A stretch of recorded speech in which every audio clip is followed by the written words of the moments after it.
past defenses you played on here? The versatility in each role. And no offense to those other teams, but it was always somebody on the court for us that we had to cover for, and teams did a good job of exploiting that, and especially in the playoffs, it's all about adjustments and matchups, and if it ain't broke, don't fix it. So somebody would always pick on a guy that we had that we would always have to help, and it would put a strain on our defense. This year, it's kind of tough to do that because in every position, everybody can hold their own in each and switch and guard multiple positions, and that's what makes us stronger. On the left, second row, second seat, Mark Murphy. Hey, Marcus. What kind of adjustment do you anticipate? They gave you guys some pretty good space to shoot the last game. Were you surprised by that, and do you see that tightening up? I wouldn't say we were surprised. When you got two great players and Jalen and Jason on your team, everybody's focused on those guys that make everybody else beat you, and you live with the results. We understood it. It's been like that for us this whole season. Guys have been really making us prove it, and we just continue to do that. So the adjustment I can see them making is, just a little bit more tighter on us, and trying to make our shots even tougher, not that open, but we're basketball players, just like those guys, and we're going to have to adjust to whatever they do, just like they're going to have to adjust for us. And the extra days in between, how much is that helping you with your leg? Oh, it's big. It's big time for me. With an ankle injury or any type of injury, the more time you can get off, the more rest is definitely good. So, just keep going. The trainers are doing a very good job. Of making sure, on those off days we're doing everything we're supposed to, not overdoing it, but also, making sure we're getting the work in to continue the healing process. We're going to stay on the left, second row, Chris Mannix. Marcus, when you know that you're going to be the kind of lead point guard going into the season, what kind of adjustments, whether it was physical or mental, did you make to prepare for that role? And did the first 2 months of the year cause you to lose any confidence in your kind of ability to do that?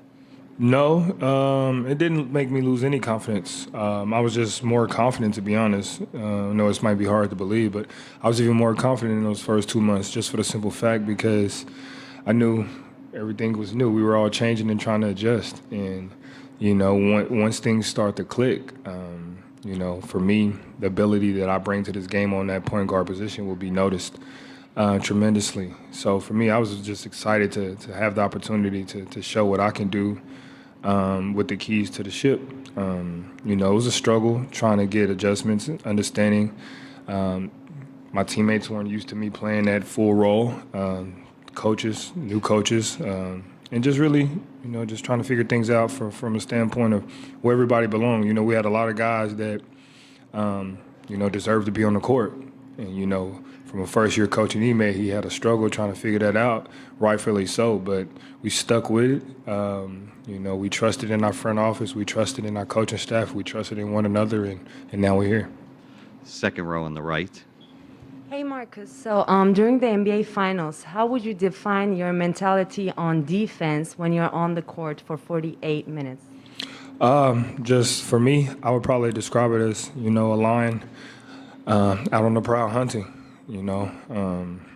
Playing against a team, like I said, that's been here, knows what it takes. And they're the hunted. We're the hunters right now. We're trying to get to their level and get to where they're at. So for me, I'm just out. I'm stealthed. I'm waiting for my time to strike and my opportunity. On the left side in the middle. Hey, Marcus. Gary Payton obviously was there when you won the DPOY award. I guess what's it like, I don't know if you saw him game one, but he was there, and going up against his son. I know he didn't play, but going up against Gary Payton second. Yeah, it's an honor, man.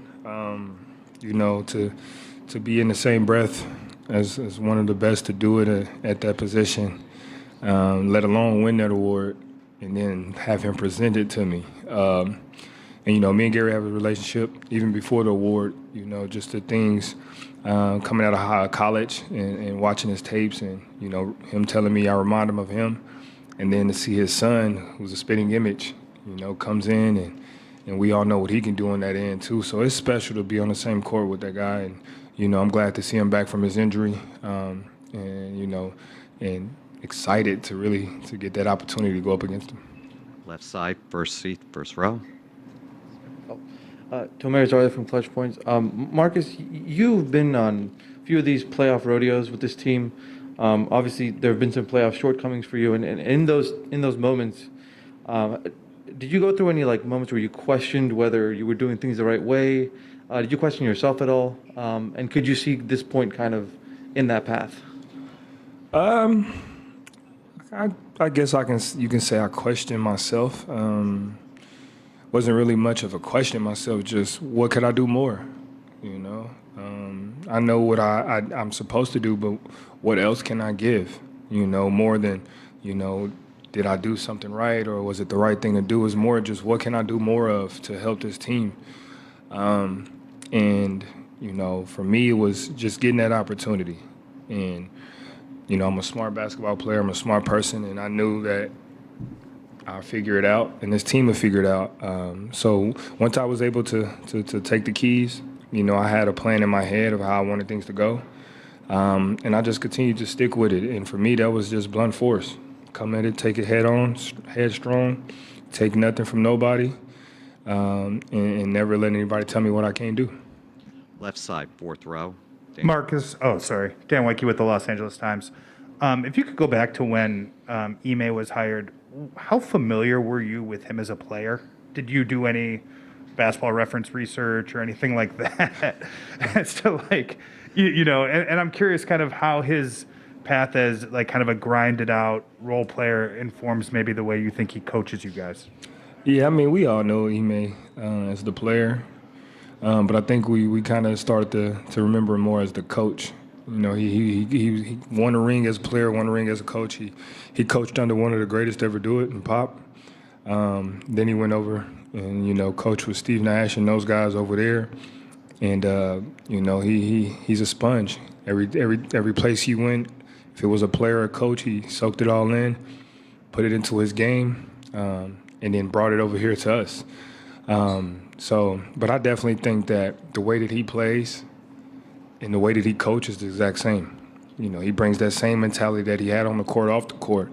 And when you got a coach like that, it's kind of hard not to follow lead and follow that energy, And you heard JB say the energy is going to shift, and it's all about energy. If the energy's right, you're going to rock with it. And if it's not, then you're not. And it's plain and simple, and I think his energy has been contagious to us all. Two more questions on the left. Speaking of